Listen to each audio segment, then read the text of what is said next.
Vu tout ce qui se passe dans ce pays, je pense que si le président de l'Assemblée nationale venait à démissionner aujourd'hui, ça serait quand même dommage. À ce que je sache, il a été élu pour 4 ans.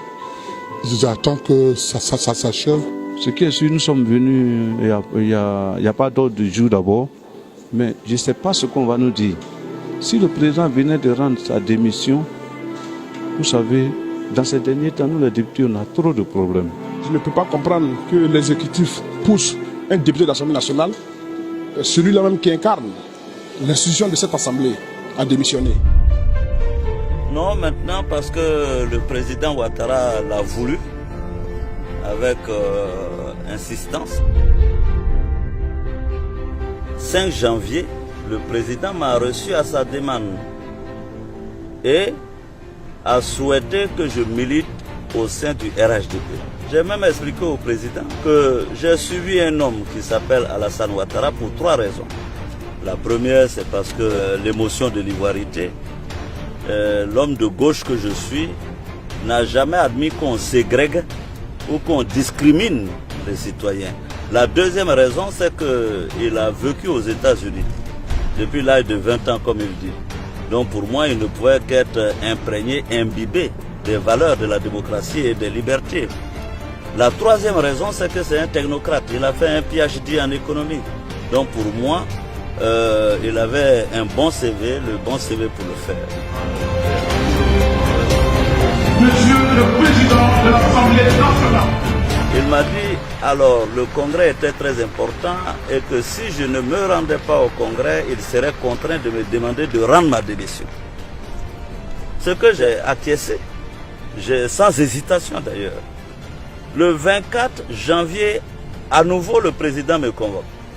Il me demande à savoir si j'avais changé d'idée. Je lui ai dit non, monsieur le président, c'était tout réfléchi, je ne suis pas RHDP et que je ne comptais pas me rendre au congrès. Le président m'a dit bon, dans ces conditions, il faut que je rende ma démission. Je lui ai dit d'accord. Il ne restait que nous puissions nous mettre d'accord sur une date de démission. Après le congrès, le 27, je peux vous dire que le président m'a appelé en colère en me disant que j'avais fait une démission orale et que par conséquent, il m'enverrait des émissaires. Et ces émissaires sont arrivés chez moi, je dis bien, le 28 janvier à 17h30, qui m'ont envoyé une note et m'ont demandé de signer ma démission.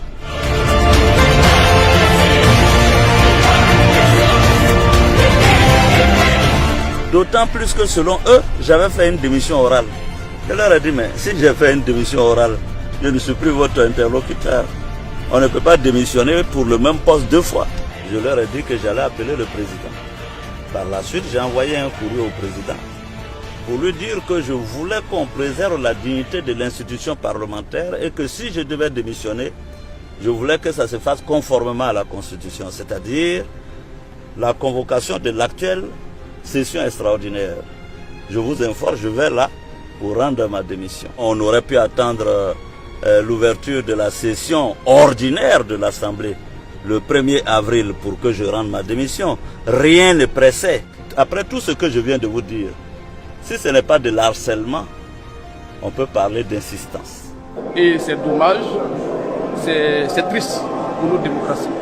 Je pense que je suis en droit de dire que la Côte d'Ivoire a reculé de 30 ans. La démocratie a reculé. Mais nous prendrons quand même l'opinion nationale et internationale en témoin de ce qui se passe dans ce pays. Je pense que cette démission, nous avons tous compris, elle est là pour la paix en Côte d'Ivoire. J'ai le sentiment que nous sommes dans un état de non-droit.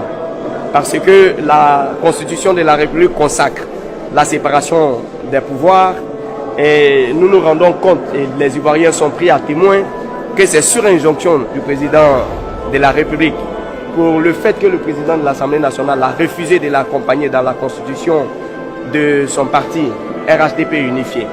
Parce que sa conviction ne l'y autorise pas. Depuis 2 ans, depuis mai 2017, je me suis préparé à cette éventualité. Parce que si vous vous souvenez bien, le président Ouattara, au cours d'une interview, pour la première fois, m'a appelé jeune homme. Ce n'est pas le mot jeune homme qui m'a choqué, parce que bon, évidemment, le mot jeune homme peut même être affectif. Mais c'est la colère et la rage qui ont entouré le mot jeune homme. C'est ainsi que j'ai dit à mes collaborateurs, le monsieur que j'ai connu dans l'opposition, qui était charmeur, qui était élégant, qui était avec beaucoup de qualificatifs, aujourd'hui devenu président, n'était plus le même. Donc ça ne devrait surprendre personne qu'aujourd'hui, Alassane demande ma démission de la tête du Parlement. Comme disait quelqu'un, on gagne un père, on perd un père.